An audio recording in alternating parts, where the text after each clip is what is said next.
You probably know this already. Agents and editors are going to judge your work by the first 3 chapters, and they'll reject 99% of the manuscripts in the first 10 pages itself. Everyone knows that, and yet, unfailingly, every aspiring novelist I meet will tell me that their story gets really interesting only after the first 50 pages. No one, it seems, can figure out a way to get the first 50 pages to work. Why is that? Because there is an inherent paradox in the beginning. To understand the paradox, let's recall what we learned. In the most typical novel structure, a protagonist is in an ordinary world, an inciting incident occurs, and then the protagonist sets forth into an extraordinary world. Which implies that the novel begins in the ordinary world. And that's why it's so hard to make it interesting. Because by its definition, the ordinary world is regular and mundane, and yet you're trying to make it crackle with energy and pace. You have another option, of course, which is to start right in the interesting, extraordinary world. But that also is a little problematic. The reader will have to learn what prompted the character to go from ordinary to extraordinary world by flashback. And flashbacks should be avoided as much as possible in fiction. In fact, just avoid them completely, because you lose the urgency of the character connect in flashbacks. The fictive dream breaks. Another option writing instructors suggest is to start in the middle of the action. But that advice can also be very harmful because you end up beginning with, say, your hero on a boat that is about to capsize. But the reader knows nothing about the character. There is no connection built with the character. So the reader doesn't care even if the boat sinks and your hero dies. So starting in the middle of just any action also doesn't work. We are back to the original question. How do you make the ordinary world interesting enough while also establishing the character so that the reader cares for him or her? Luckily, after much experimentation, I have a 3-step formula I arrived at after writing almost 50 versions of the beginning of my first 3 novels. The formula, which I'm very sure will work for all problem beginnings, is as follows. 1.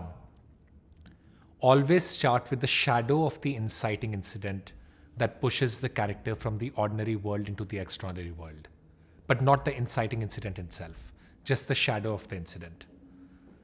Next, give just enough backstory to explain the protagonist's reaction to the inciting incident. Third, show the inciting incident. Let's explain this with an example.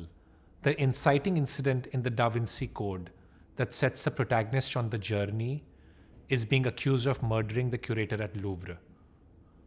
But the story doesn't start with that incident. It starts with Robert Langdon receiving a call to go to the museum.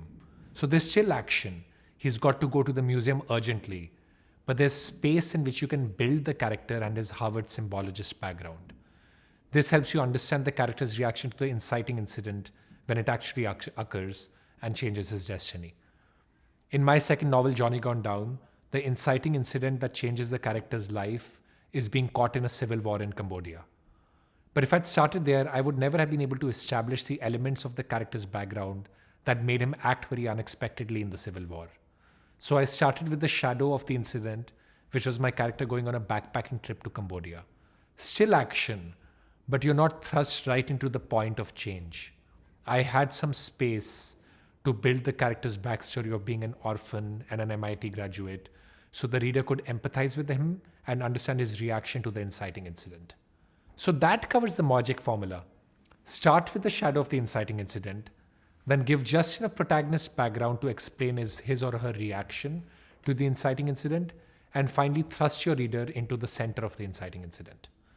If you're able to focus on just these 3 points, you'll have a very, very tight beginning. They don't necessarily have to be in an exact sequence, though this beginning sequence has worked for me in 3 novels now. The first chapter is the shadow of the inciting incident. The next chapter is where I give enough backstory about the protagonist, ideally through action, to make it come to life. And the third chapter has the inciting incident. And then the protagonist's journey begins. But you don't have to stick to this exact sequence. What you need to always remember, though, is that the character is always acting. Once again, this can also be a problem because by definition, an inciting incident happens to the character.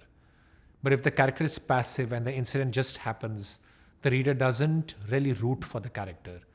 So you have to make your protagonist act. So in the second chapter, Let him or her act to rediscover their own background.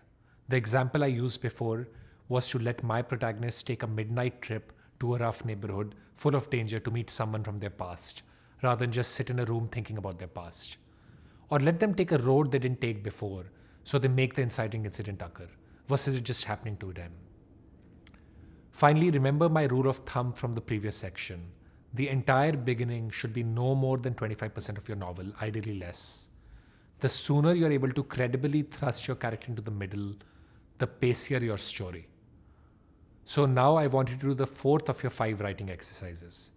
Think hard and write down answers to these 3 questions in order. 1. What is the inciting incident that sets your hero off on a journey from the ordinary world to the extraordinary world? What is it about the hero's background that makes him or her react that way to the inciting incident? And finally, what shadow of the inciting incident should you start the story with on chapter 1? That's it. So it's almost going in the reverse order, 3, 2, 1. And then you'll have a very, very strong, crackling beginning. Channel को definitely subscribe कीजिए. हर हफ्ते startups, meditation, writing या life में नए नए challenges कैसे लें, इस पे 2 या मैक्सिमम मैं 3 वीडियो बनाता हूँ. सब्सक्राइब कीजिए ताकि आपको सबसे पहले एक्सेस मिले.